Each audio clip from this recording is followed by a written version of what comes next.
Hello, Assalaam Alaikum, it's me Sabeena with week 4 of the 6 items challenge 2023 with Labour behind the label.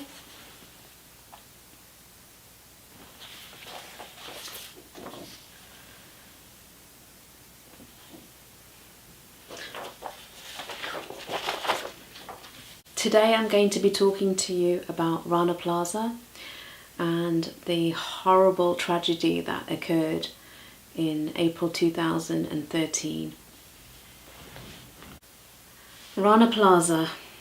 The collapse of Rana Plaza building in Bangladesh was the worst industrial incident to hit the garment industry. It was followed by a struggle for justice for the Rana Plaza workers and safe factories for all. What happened?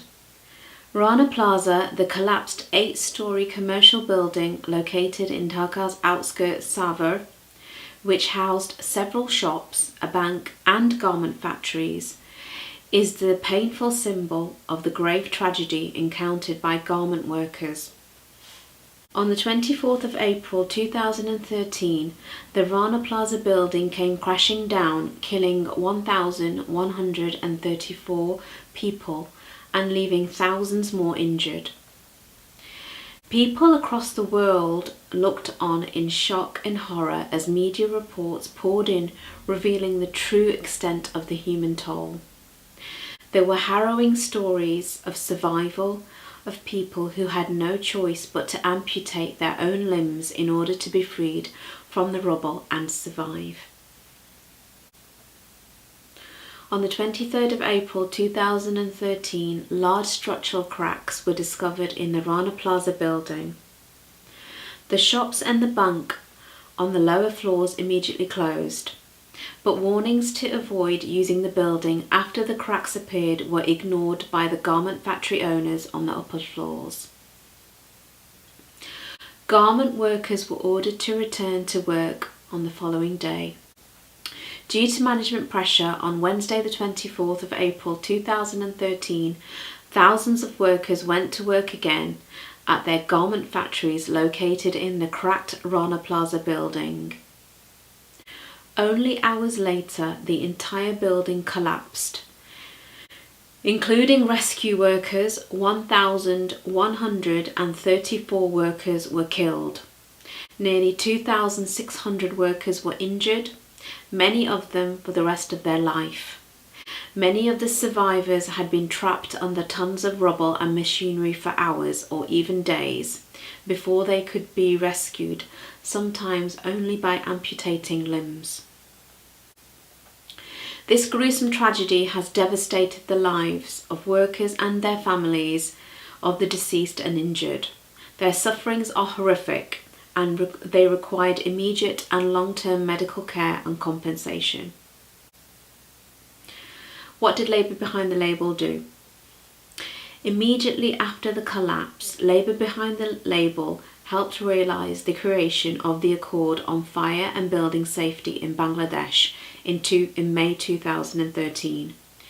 Labour behind the label campaigned for the brands to sign on. It was subsequently signed by over 200 companies. The Rana Plaza arrangement was created afterwards to coordinate compensation for the affected families. With their partners in Bangladesh, Labour behind the label identified at least 29 global brands that had recent or current orders with at least one of the 5 factories in the Rana Plaza building, including Benetton Italy, Bon Marché UK, Cato Fashions USA, The Children's Place USA, El Cortege Inglés Spain, Joe Fresh Loblaws Canada, Kick Germany, Mango Spain, Matalan UK, Primark UK/Ireland, and Texman Denmark. Each of these brands was a complicit participant in the creation of an environment that ultimately led to the deaths and maiming of thousands of individuals. Calculations based on International Labour Organization Convention 121 showed that the families of those affected by the Rana Plaza collapse are owed $30 million in compensation. Labour Behind the Label campaigned hard to convince all the brands who source from Rana Plaza, and essentially all brands in Bangladesh, should contribute according to their ability to pay, the size of their relationship with Bangladesh and their relationship with Rana Plaza. Labour Behind the Label campaigned for over 2 years to make the brands take the responsibility and pay into the trust fund or increase their contribution in their first payment, if their first payment was insufficient. Labour Behind the Label collected over 1 million signatures to make Benetton pay up an appropriate amount. There was irrefutable evidence exposing their direct link to Rana Plaza. Photographs of the Benetton labels in the building rubble and documentation of order forms from the New Wave factory in the Rana Plaza building. Following initial denials from the company in regard to their link to Rana Plaza, they later publicly acknowledged that New Wave Style was a supplier for Benetton.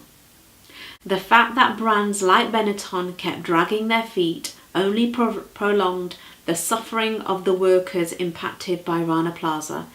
Some brands linked to the disaster never paid up. Impact. The collapse of Rana Plaza brought worldwide attention to death-trap workplaces within the garment industry. The public interest and media attention has resulted in more political pressure than ever before to effect change, and has led to the significant groundbreaking approaches to prevention and remedy. With the establishment of binding accord on fire and building safety in Bangladesh and the Rana Plaza arrangement involving all major stakeholders meant to compensate the survivors and the families of killed workers. The arrangement is an unprecedented, coordinated approach to ensure all those who have suffered due to the collapse will receive payments to cover loss of income and medical costs. Only after more than 2 years after the disaster and some vigorous campaigning could the last reluctant brands, such as Benetton, be convinced to pay an appropriate amount into the fund, and was target of $30 million compensation reached.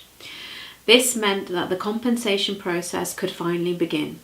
The full list of donors to the arrangement can be found on the website of the Trust Fund. The immense difficulty in establishing which brands produced at Rana Plaza sparked an intense movement to create more transparency in the garment industry. I'm so sorry this message has been so long. If you would like to learn more about Rana Plaza and Labour Behind the Label's live campaigns, I will post links below in the description box. Thank you so much for watching, and I really do hope you continue to support Labour Behind the Label and their campaigns. Take care. Bye for now. Walaikum Assalam.